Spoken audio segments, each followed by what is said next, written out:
So let me say, first of all, welcome to what we hope is going to be our monthly Roots Action Education Fund book club. The author of the book that we very, very much look forward to speaking with has not yet joined us, and we are hoping that she joins us any second here. But let me introduce her. And when she gets here, she won't have to hear her own introduction. So we are looking forward to being joined momentarily by the author of a book called A Protest History of the United States. Her name is Gloria J. Brown Marshall. She is a professor of constitutional law at John Jay College, an award-winning writer, a playwright, and a legal commentator. She has litigated cases for the NAACP Legal Defense Fund, the Southern Poverty Law Center, and Community Legal Services.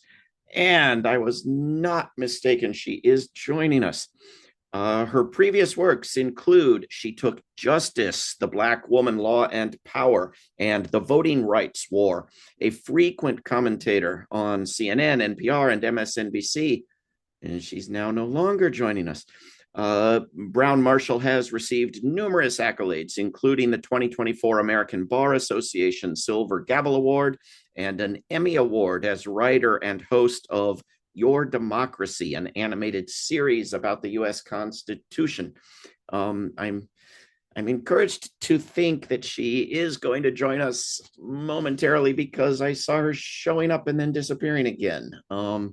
So we shall see. This is an interesting book in an interesting time. I assume some of you are here because protest is even more in the news in the country that many of us are from than usual, as it darn well always should be.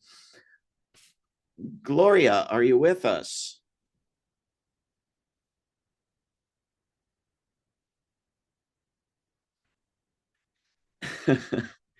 She's teasing us. She started to show up and disappeared again.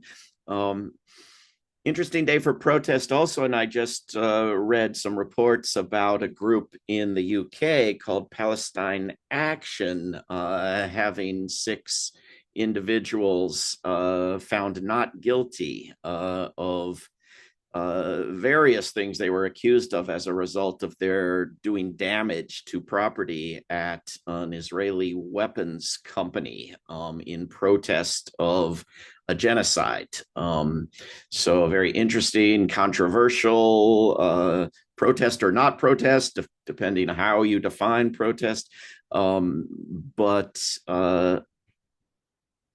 at least in some ways, an encouraging decision from a court or from a jury of human beings who don't quite accept the intense, extreme propaganda that you're actually guilty of bigotry and discrimination if you even speak against a genocide, which is what is the current state of affairs in the UK and various other places. I would love to ask Ms. Brown Marshall about protests and her book, but we're going to need her to show up here.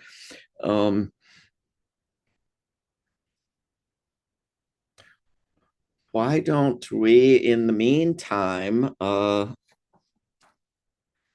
allow people to introduce each other, introduce yourselves in the chat. I'm assuming you can see each other's. Well, if you chat to everyone, I'm assuming that everyone can see what you're chatting. And if you chat to hosts and panelists, they can't. So a lot of you are chatting to everyone, and a few of you are chatting to hosts and panelists, which at this time I think means me and Bill Lackermacher, who is making everything work here. But welcome to everyone, and thank you for being here, and thank you for hopefully having gotten the book and read it, and I hope you enjoyed it. We can have a conversation about it and hope that the author joins in. So if you're interested in doing that, if I'm not being overly optimistic in suggesting that you actually read a book, you can click on raise hand at presumably the bottom of your screen. Although Ms. Brown Marshall may be joining us yet again. Yes, I've been in and out. You've been in and out, in and out. I can hear you now, and I can't see you, but I can hear you, and that's a big step forward. Um, People are eager to hear your thoughts on this book. I'm encouraging them to put their questions in the chat, but why don't we start with the author, and everybody else can write your questions as they occur to you in the chat. Gloria, I have already introduced you and said a little bit off the top of my head, but why don't we start with why you wrote this book? What was the motivation, the purpose behind it? Um, I thank you all. I I have one trick pony tech trick, and this and finding the right link is not it. So I apologize for my tardiness.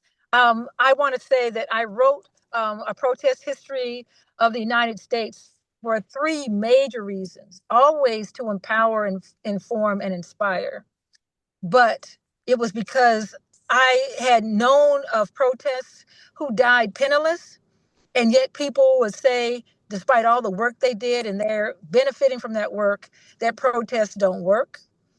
I've I wrote this book because I wanted to empower people that they can figure out some way in this whole system of things. They have some talent that they can share, something that they can do that will make it a better place for all of us, not to be a freedom freeloader, but also just think of something, whether or not it's out with a sign, but I want to expand protests to be resistance, protests to be selective buying, protests to be so many different ways. And the last is because we need to have generations of people coming in feeling like that they not only can use their voices or whatever mechanism they have to protest, but to look at how many centuries have gone into protests. This is the 250th anniversary of the Declaration of Independence, the 100th anniversary of Black History Month. We think about all these different things that we're celebrating, commemorating. Today is Rosa Parks' birthday. I mean, if you start thinking about Rosa Parks not giving up her seat, that type of protest, that we have to empower people. We have to figure out next generation that we're basking in the benefits of people who protested for people like us. They didn't know. Are we willing to invest in future generations, just like we were in the point of investment, so that they can have things, not knowing where they come from or the people who gave them to them, but that they were valued enough by another generation, sight unseen, to be beneficiaries of that work. And so, in order for them to understand the benefits, they need to understand the sacrifices. And so, I was hoping to look at over 500 years of selected protests and protesters, that they could see themselves, their family members, they can see how they can enter into it, and they can also feel that there is a return on investment if they give of themselves to people in the future they may never know. Absolutely wonderful. And I think you accomplished that in this book. In the chat, people put down if you're inspired and by what, and what you have questions and want to hear more about. It seems to me, uh, Gloria, that a lot of what we have that's positive politically in the US and in much of the rest of the world comes out of courageous and strategic organizing and protesting. And to the extent that we've got anything, freedom of speech, assembly, economic rights, civil rights, voting rights, weekends, restrictions on child labor, any sort of minimal environmental protections, et cetera, all of these things have come out of and been maintained by major resistance, usually to exactly those people who are shouting about freedom isn't free, but it's true, right? It isn't free. It's taken a great deal of work, and it just doesn't get much credit, does it?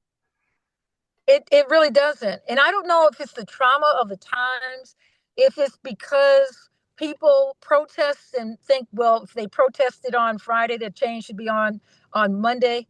And because the protests actually took sometimes years. We think about the 1965 Voting Rights Act and how many years, how many lives, how much sacrifice, how many protests in order for that to happen. But then people don't vote because they've almost divorced the sacrifice and work of the protesters from the benefits they're receiving. I, I, I talk about in my book, I discuss the 8-hour workday. We all just take it for granted. And yet protests gave us the 8-hour workday. So what we see on paper as that law or whatever it may be, the protection, it's on paper. The protests make it a reality in our lives. And I think that's the part that's troublesome to me, in that people don't realize just because something is a law doesn't mean you're going to get it. Just because it says freedom of speech, Martin Luther King said we have to protest for the right to protest. So when you start thinking about the rights we have, that those rights came through not just saying this on paper. Another thing King said, be true to what you said on paper. So you have this Declaration of Independence, you have this Constitution, but it's going to be protest that makes it a reality in people's lives. If there's a lot of great stories in this book, a lot of well-known protesters and many lesser known protesters that people can learn about. But what would our country look like, or the world look like, if we had a culture that honored and celebrated protest? What sort of holidays and monuments and tributes would we have if we had that sort of culture? You have, oh my goodness, you have asked a question no one has ever asked me in all the interviews for this book. And I was on a book tour of 23 states and even more cities, all of 2025.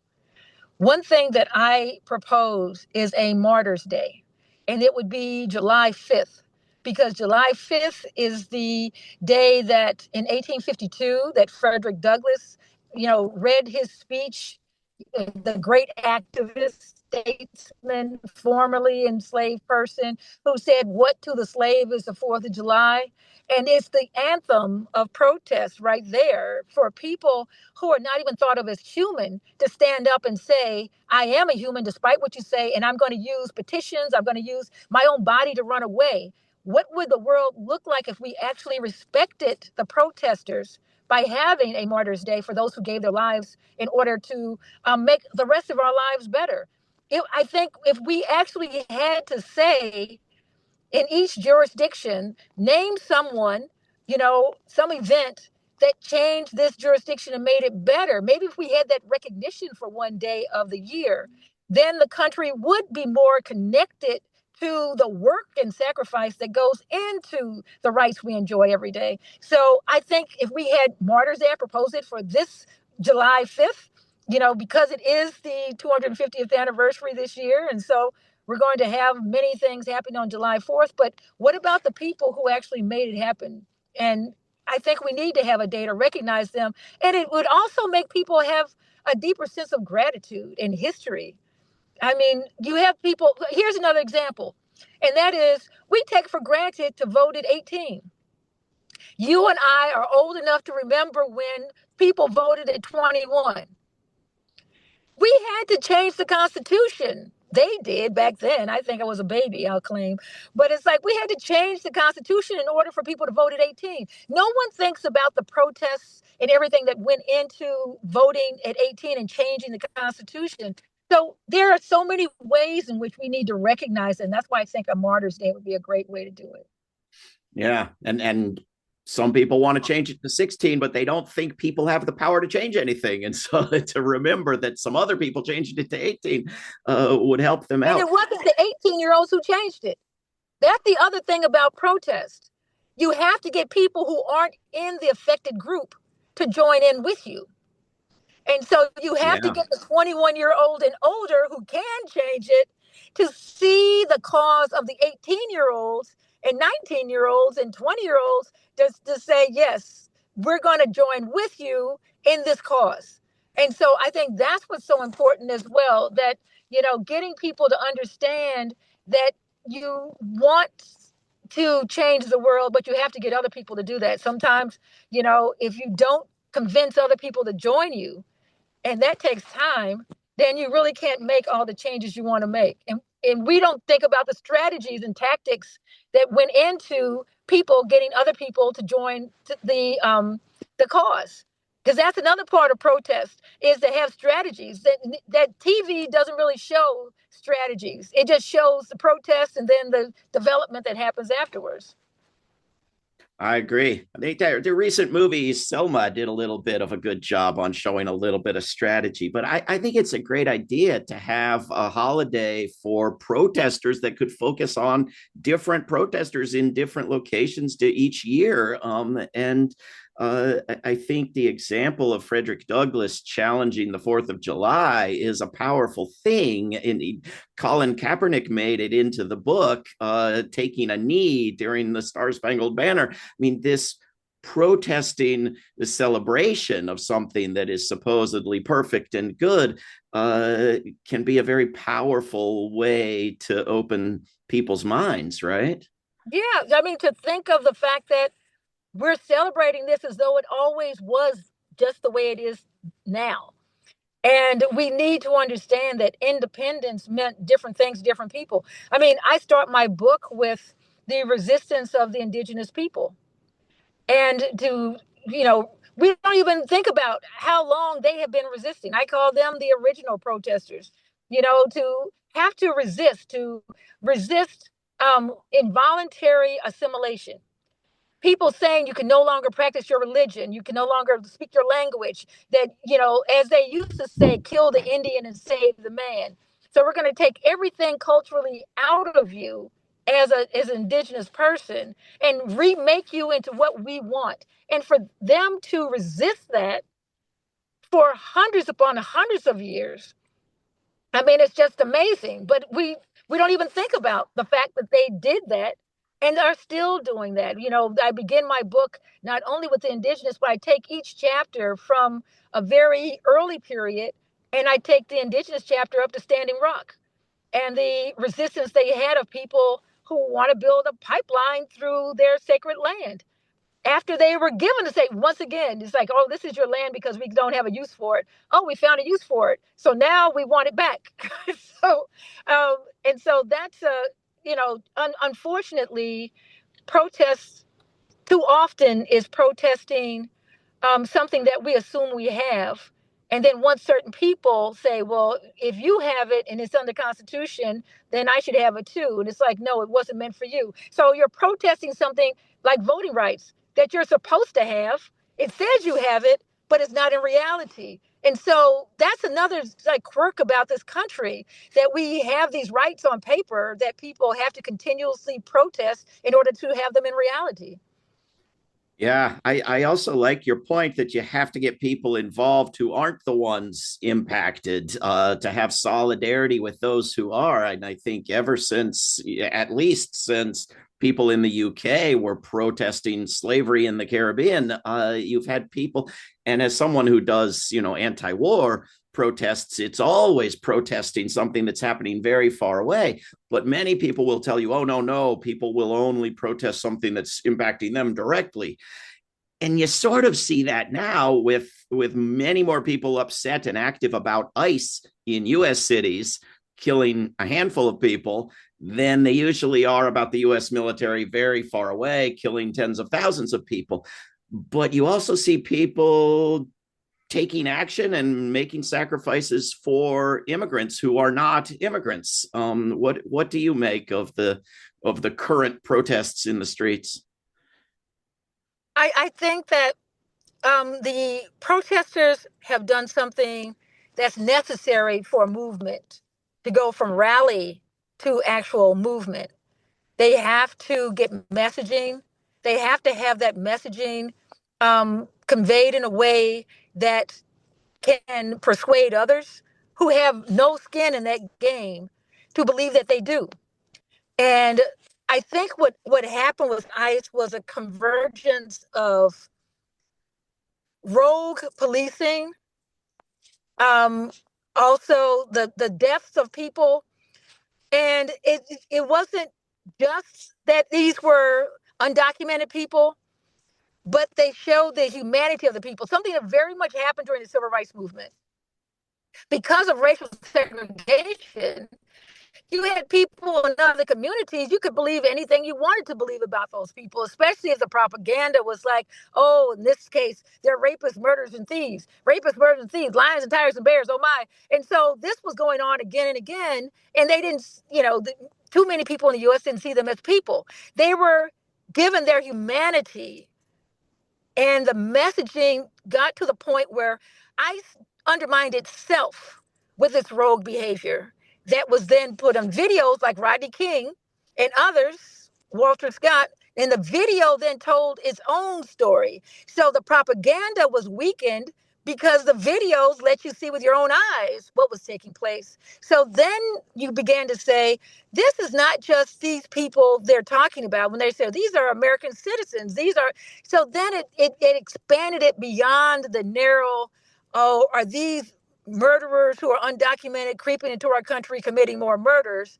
Or are these hardworking people who are in a vulnerable situation and we have rules here and let's follow the law, and they're going to ICE is going to trample over everybody, and the democracy that we prize is being undermined, not just for them, but for, to get these people they claim are, here undocumented, but they don't care how they do it.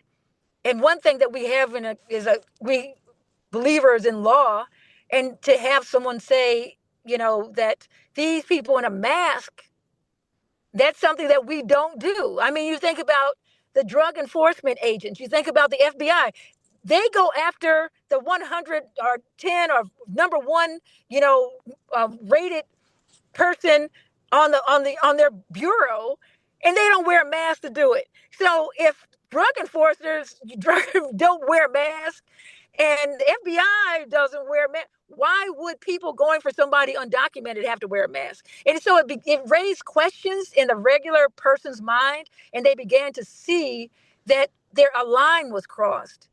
And as the line was crossed more and more often, the regular person then began to have their own values now a part of the situation. And that's another part that I saw in my book, A Protest History of the United States, is when the protesters and the issue they're protesting can connect with the values of people outside of that. What happened going back to the 18-year-old voter, the person who was being drafted into the Vietnam War, they made the message argument, we're old enough to fight and kill in the war, but we're not old enough to vote.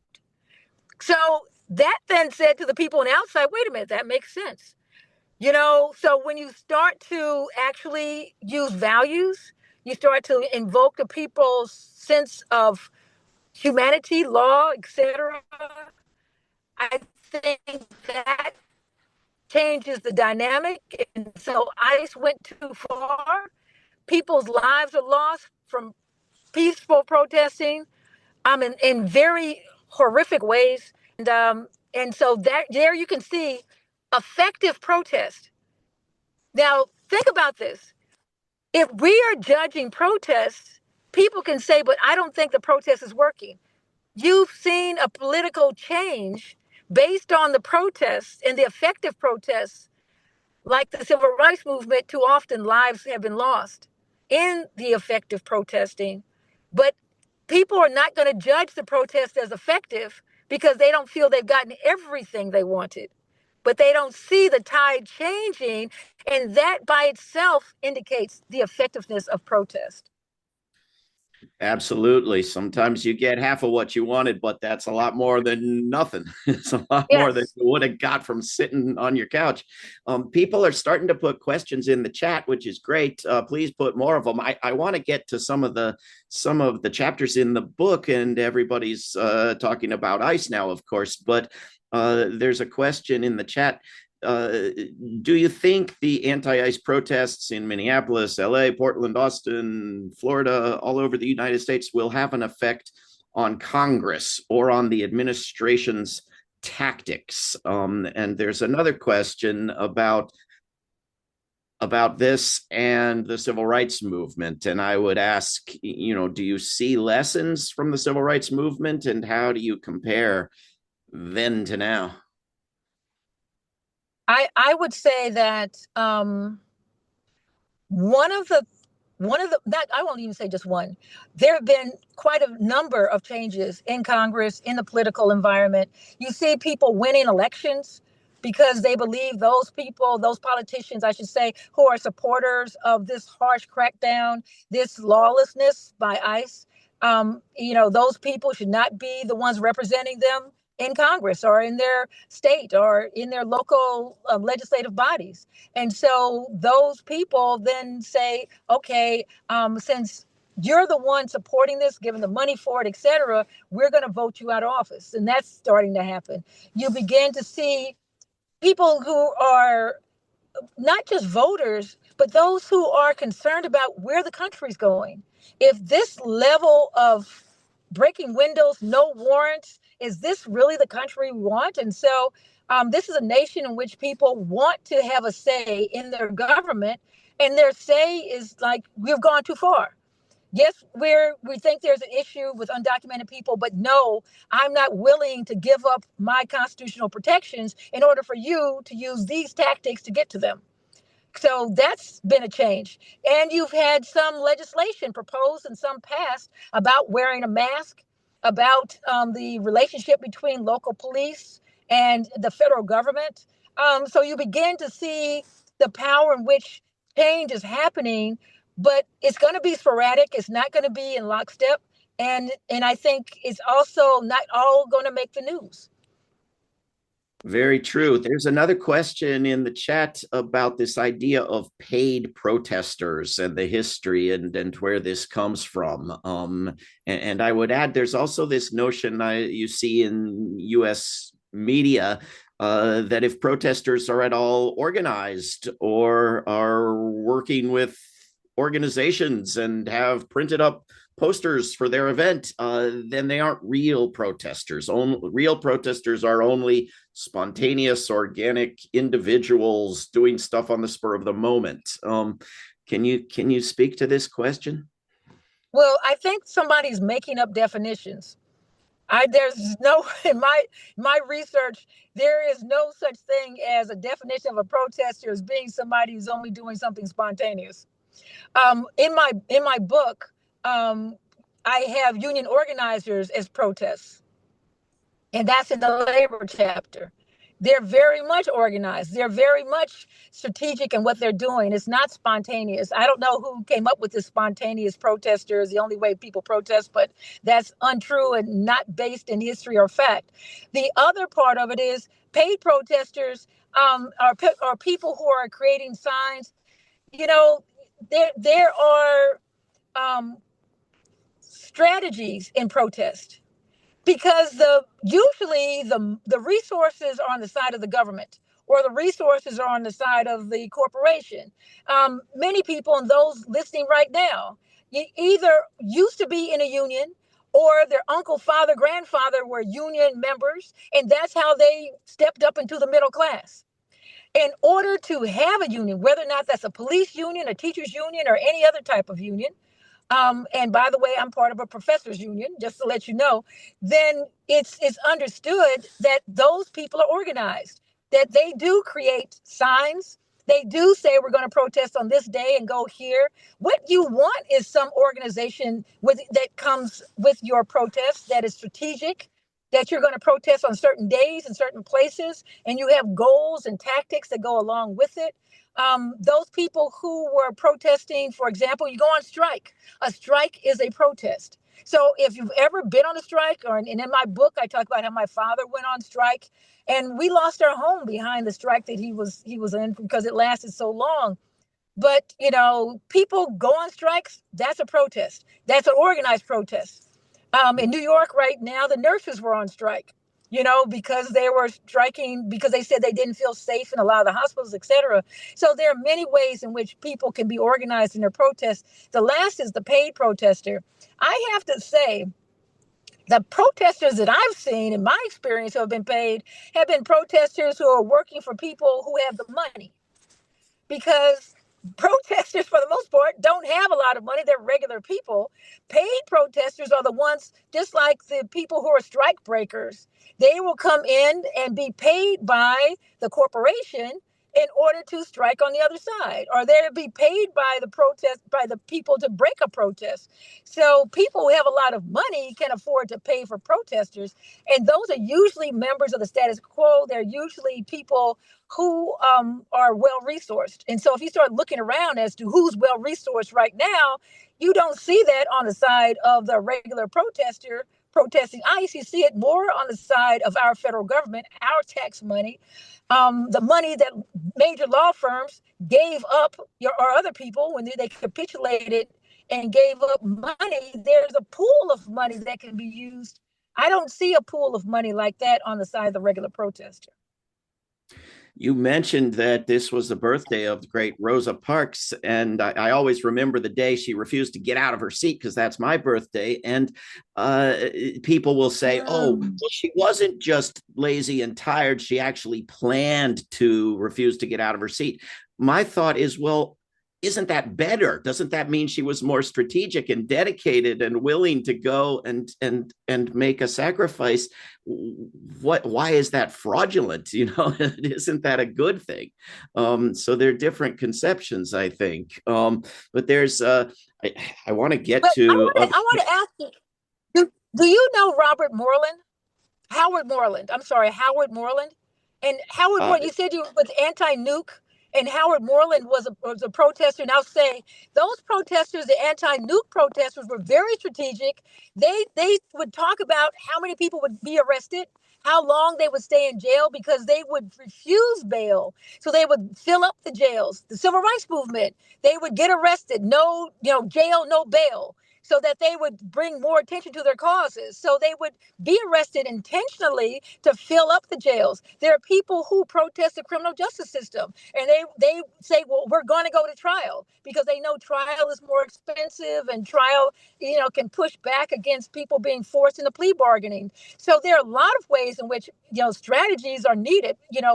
Dr. Martin Luther King was masterful in strategies when it came to how to effectively use protest. So it's not one of those, some protests can begin as sporadic as with the murder of George Floyd and other things. But in the end, it's marshaling that energy and coming up with strategies. And what I see in my research in A Protest History of the United States in my book is that it's when that energy is used in strategic ways that we all have gained and benefited. So the civil rights movement didn't just give Black rights, it gave civil rights for all people. The 1964 Civil Rights Act benefited women in a major way, benefited people of different nationalities. So there's no discrimination against national origin, benefited people in many ways in employment. The fact that people over 65 and older, here's another one nobody thinks about. We can remember when the majority of people at age 65 had mandatory retirement. People had to leave their job at age 65. We don't even think about the fact that people are now working. I had a colleague who worked until he was 93. And so, but people don't even think about that they did that on the heels of the civil rights movement. The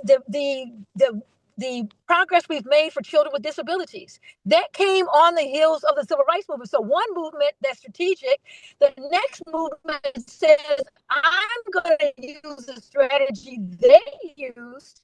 And so they then become more strategic, and they become crystallized in how they're going to not just use that strategy, but use it in a way that benefits their particular cause. Very well said. Yes, Howard Moreland was on my list of somewhat lesser known stories from the book that I wanted to ask you to talk about. Another one was Dolry. I don't even know if I'm saying the name right. Dolry Map. This was how we got some opposition to warrantless searches. I don't think most people know that story.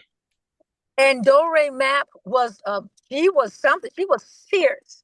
Originally from a small town in Georgia, she ended up being in these relationships with boxers, and Don King even was involved in Dolry Map's story, because it was Don King's house that was blown up, and they go to Dolry Map's house, and the police don't have a warrant. They just have a piece of paper they don't want to show to her.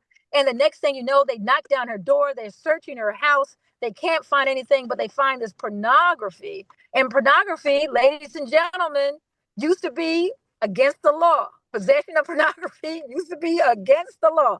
I'm not looking at anybody in particular. So, but here's the thing. Not only did she take her case to the U.S. Supreme Court, but they decided in a state case that the court would not allow evidence that was gained unconstitutionally in state court to be used against a defendant. In the case many of the lawyers on of Mapp versus Ohio, that is a case that is used and studied in different law schools across the country. And nobody knows about Doe Ray's story. They just know the case Mapp versus Ohio. We also had an author on this book club a couple of months back with a book about a woman named Jessica Mitford, and she was friends and allies with someone named Virginia Durr, who comes up in this book. So I did want to ask you about Virginia Durr, because she was important in the life of Jessica Mitford. Yes, well, Virginia Durr, and I had a chance to actually meet her when I was an attorney at Southern Poverty Law Center. And the idea of, a Southern belle is supposed to be quiet. And that's the thing, you're supposed to get a husband, have a nice home, raise your children, but above all, be quiet. And so to have a woman decide in Alabama, in Montgomery, that she would not only fight against segregation, but she was going to do so boldly. And so Virginia Durr was one of those people. And I just find it just fascinating, like the Grimke sisters, who were part of one of the largest slaveholders back in the 1800s. And, they decided they would leave their slaveholder family and move to Philadelphia because they detested slavery. There are these women who have stood up, and these are white women who have stood up not just against their own social class, but that stood up in a way that was unusual for women to do in their time period, in their region.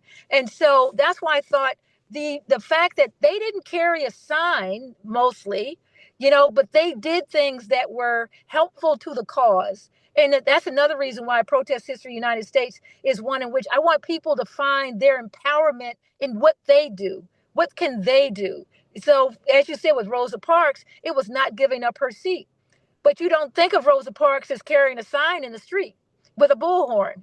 So there are so many different ways, as you mentioned with Colin Kaepernick, to take a knee. There are ways in which people can be a part of making society a better place. And it doesn't have to be in lockstep. The artists, that's another thing, because I'm actually also a playwright. And I was a playwright before I was anything else. I was a playwright before I even went to law school.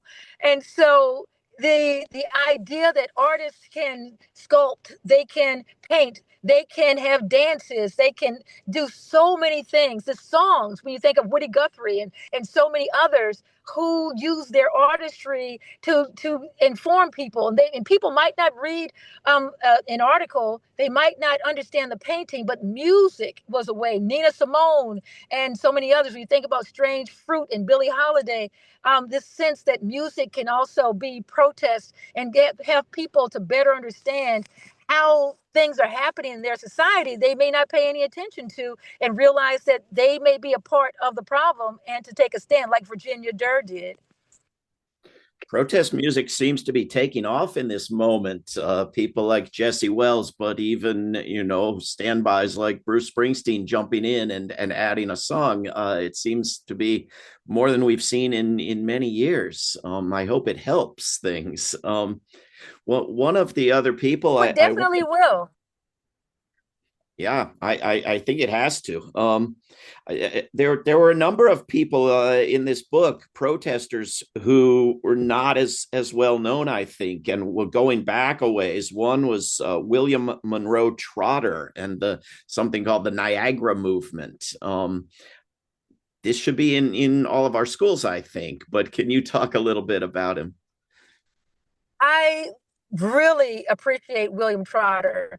You think about this time period in the 1800s that, you have people who are half a generation out of slavery, whose parents were probably enslaved, if not their grandparents, who then graduate from Harvard University with PhDs in history and in other University of Chicago and other these Ivy League very difficult schools. William Trotter was one of these graduates from Harvard who decided that he was not, and it was a lineage of enslavement in his family, and he decided that he was going to stand up to Woodrow Wilson. That, when Woodrow Wilson actually decided that he would segregate Washington, D.C. Washington, D.C. was not segregated. Woodrow Wilson decided to segregate it. And so to have William Trotter walk up to the White House, knock on the door, and say, I want to talk to you about what you're doing regarding race relations. I mean, that is very bold, and you think about the early 1900s, but that's something that he did. He was a writer, and this one of the reasons why I write books, I write poetry. I'm a playwright, but I'm also an academic. I'm a full professor at John Jay College, and I believe you can do more than one thing. And so, in the early days, people did more than one thing because the struggle required all these different gifts to be part of it. And so William Trotter was someone who kind of broke away from the W.B. Du Bois more intellectualized way of dealing with race relations and decided we need to be stronger. The Niagara movement was, they call it Niagara movement because they met in Niagara on the Canadian side of Niagara Falls because segregation wouldn't allow them to meet on the U.S. side. And when they met there, it was the precursor to the NAACP. And so that Niagara movement was one in which they were planning on how the country should be. And that takes us to what's necessary in process is vision. What's the vision for the future? It's not just what you're protesting against. They were protesting against racial segregation, but they were also planning for a diverse society and where they were going to be in a diverse society. And they were looking at voting rights back then. They were looking at housing rights. They were looking at criminal justice. They were looking at these issues back then. They even had a youth component. And so they had young people who were involved in the Niagara movement. And because it was interracial, that's why they couldn't find a place where they could meet interracially in the United States, and that's why they had to meet in Canada. And that's how the NAACP that was formed later, but the NAACP was formed in 1909 because of the lynch mob that took place in the lynchings in Springfield, Illinois. And the response was an interracial response. But the foundation had already been laid by William Trotter and W.B. Du Bois and others with the Niagara movement. So it was easier then to create the NAACP as an interracial organization that would look to these same issues, voting rights, criminal justice. They would look to those same issues and say, we're going to have this advocacy organization that's going to work on all these different levels. And if we go back even farther, there was a figure I didn't know much about in the name of Prince Hall in Massachusetts, banning slavery and advancing civil rights in the northern states long before the southern states, right? Yes, you are on it, man. I'm, as they say, I'm digging you. Here's the thing about Prince Hall. For those people who have Freemasons in their family line, Prince Hall was the first Black Mason.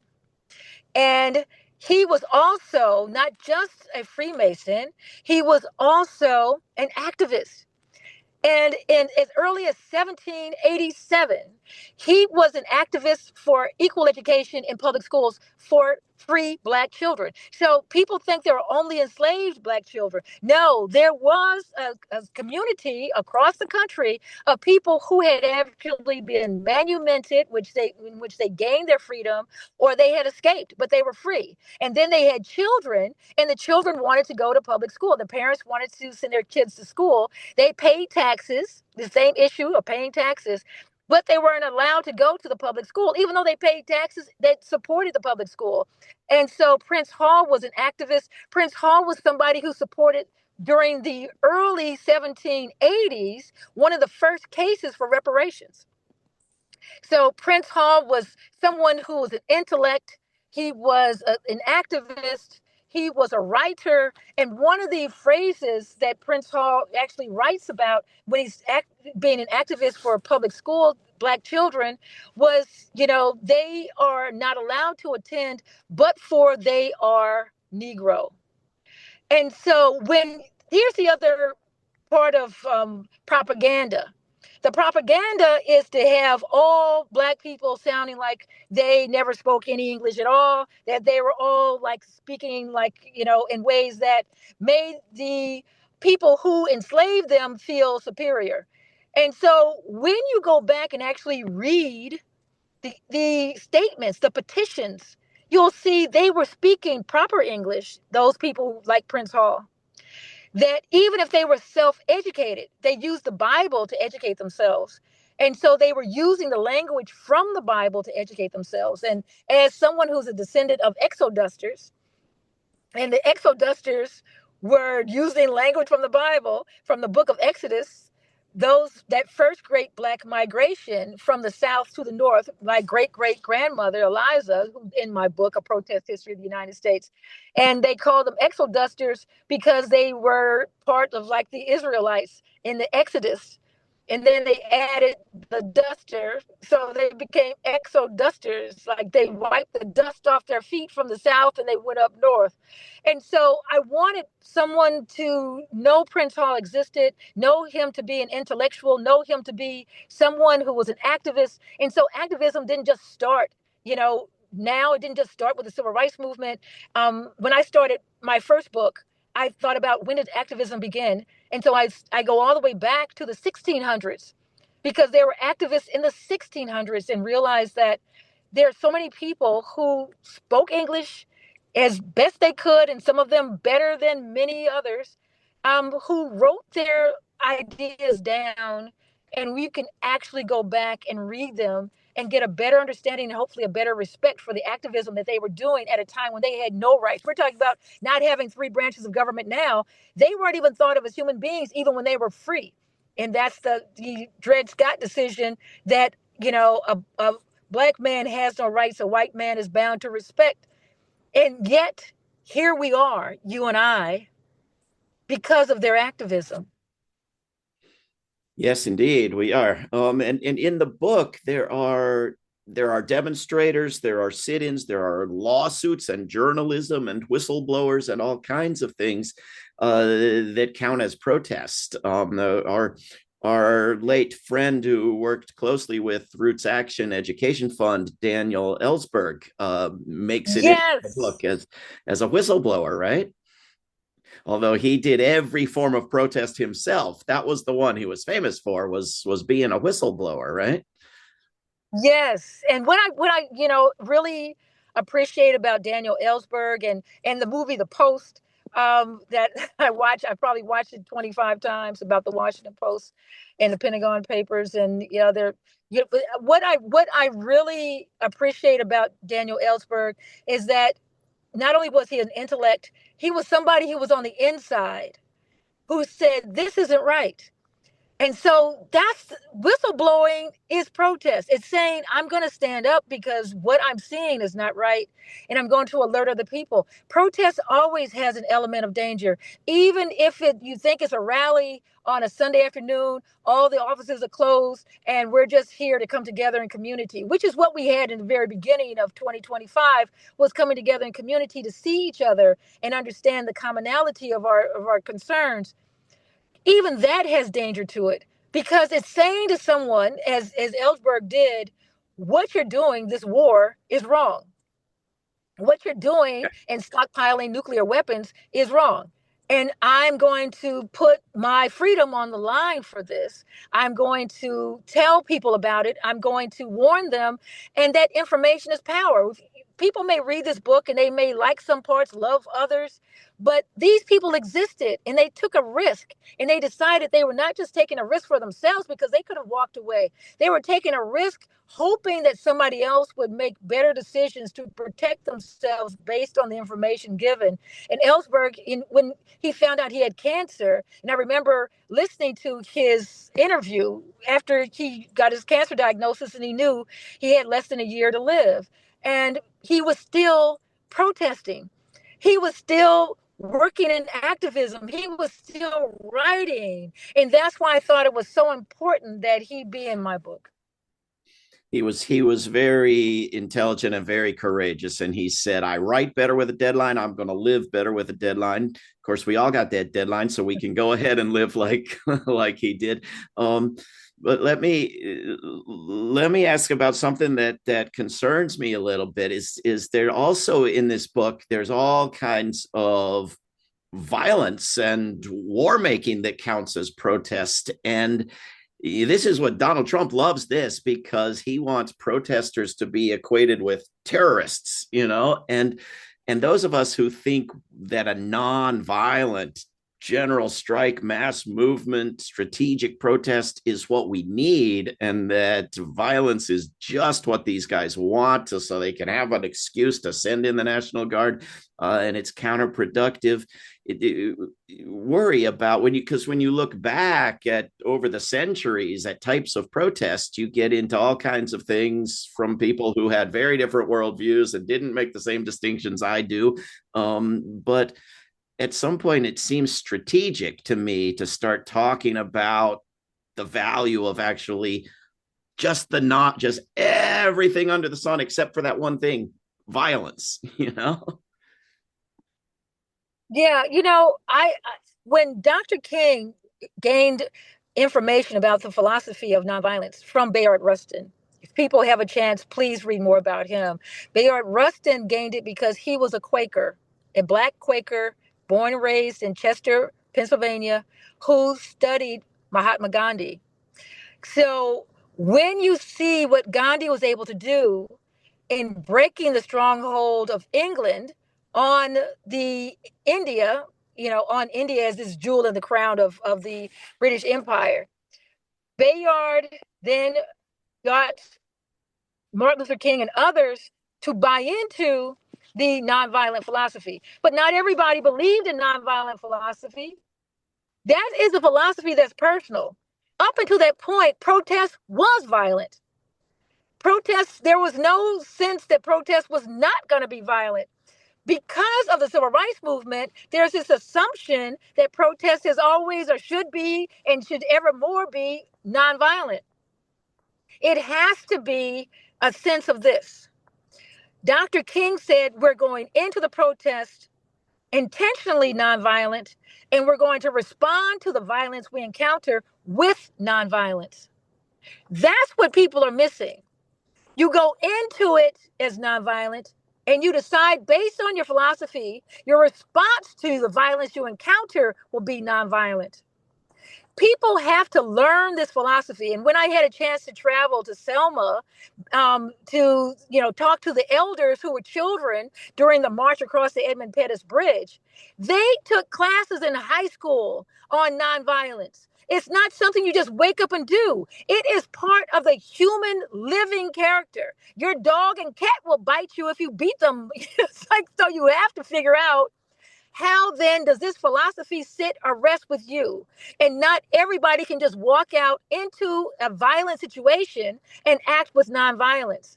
And instead of looking at the perpetrator of violence, whether or not they were the sheriffs during the time period of the civil rights movement, during Kent State, where these students were shot down, whether or not it was, the strike breakers who were beating up people in the coal mines, who were striking, trying to bring a union into the coal mines.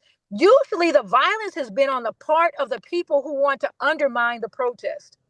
And then when people strike back against that violence because they don't have a nonviolent philosophy, then those people are labeled criminals. Those people are labeled whatever.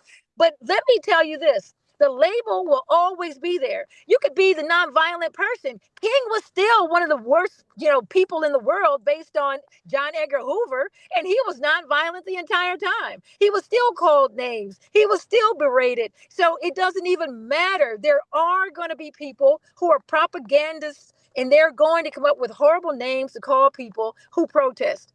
Whether the lightest could be malcontent or traitor, or somebody go to another country, if you don't like it here, leave. There's always going to be something negative said to someone who said that we need to live in a better way, or you're not including me in the rights, and the status quo is not working. The war is not working. Protesters ended the Vietnam War. That's how it ended, because of protests. But you think those people were actually congratulated? No, they were called all types of horrible names. So I think when it comes to violence, the violence is on a part of usually the government or the corporations who are strike breakers. And those people who are protesters who decide to fight back, that might be because they have not embraced a nonviolent philosophy that says that you don't use violence against violence.